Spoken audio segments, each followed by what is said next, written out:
Yeah, and Navajo Nation has seen, with a fragile healthcare system and few resources, Navajo Nation has seen more coronavirus deaths per capita than any U.S. state. yeah, NBC senior investigative correspondent Cynthia McFadden has been bringing us their stories. Back in April, she took a look, and now she has taken a cross-country road trip to check in with some of the people she introduced us to. Hi, Cynthia. Good morning. Good morning. Well, this was a story I just couldn't let go of because the Navajo Nation did what many thought was impossible. Against the odds, they flattened the curve. It took a lot of sacrifice. There were curfews every night at 8 o'clock and sometimes for entire weekends. They wore their masks, they social distanced. But now that surrounding states are facing their own crises, like Arizona, what happens next?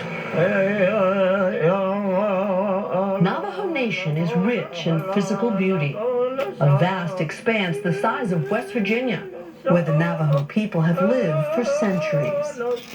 Jones Benally is a medicine man.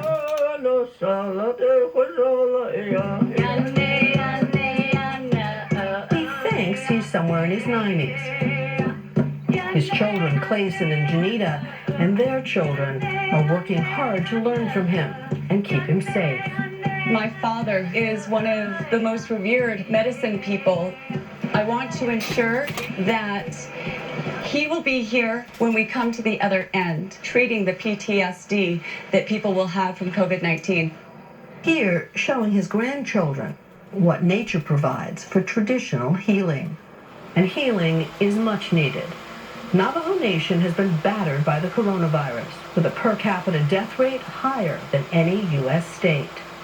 Driven by long-standing problems, an unemployment rate roughly 3 times higher than the U.S. average, staggering health disparities, and in the richest country on earth, 30% of the homes here still have no running water.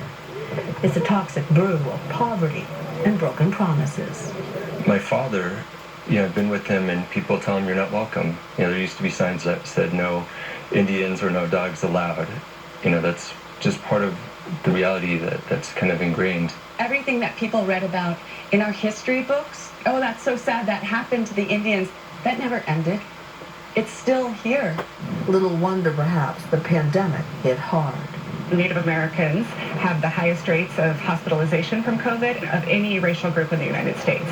Dr. Laura Hammett specializes in infectious diseases at the Johns Hopkins Center for American Indian Health.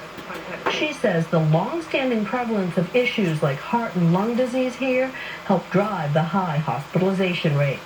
This isn't a matter of race, but a matter of institutional racism that has made people at higher susceptibility for infectious diseases and kept them at higher susceptibility for many, many years. And this is not a question of race, but of racism, essentially. Of institutional racism.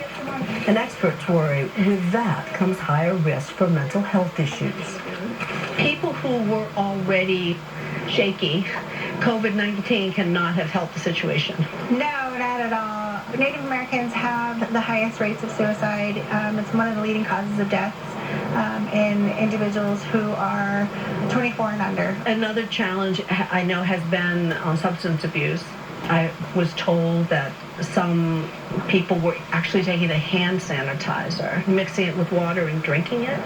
Yes, it's called ocean water here on the Navajo Reservation, so some have passed away from drinking that. If you're not able to afford to buy alcohol, if there's hand sanitizer that's available and it's only $3, it goes hand in hand kind of with poverty. Despite the odds, Navajo Nation managed to flatten their curve. But now they're worried with surrounding states facing their own COVID crises. Navajo Nation, we asked the president of Navajo Nation, Jonathan Nez, about the $714 million Congress recently provided. It's a big number. Is that enough? There are a lot of needs, and $714 million is just a small amount, but don't get me wrong, we're grateful for the aid. So he's proposing over $300 million for water, electricity, broadband, and housing. We have no cure. There's no vaccine. So how do we prepare for the future. If we can get running water to our citizens, it will help push COVID-19 off our nation and any future virus. President Nez points out these kinds of projects have been hampered by overregulation. Adding to the challenges now, the federal government has said they have to spend the money by December 30th or give it back. Do you think the U.S. federal government has the best interest of indigenous people at heart? Well, the record now shows no, but I am hopeful. Of course, I think with the U.S. citizens out there realizing, again, 30 to 40% of the Navajo people don't have running water, that's unacceptable. We need systems that invest in our people, that are not Band-Aid solutions, but really, truly invest in the strength and the resilience of our people. Just dealing with COVID-19 doesn't solve the problem, ultimately. No, we have to do better. A bill is pending in Congress to extend that deadline so that they have an additional 2 years to spend the money.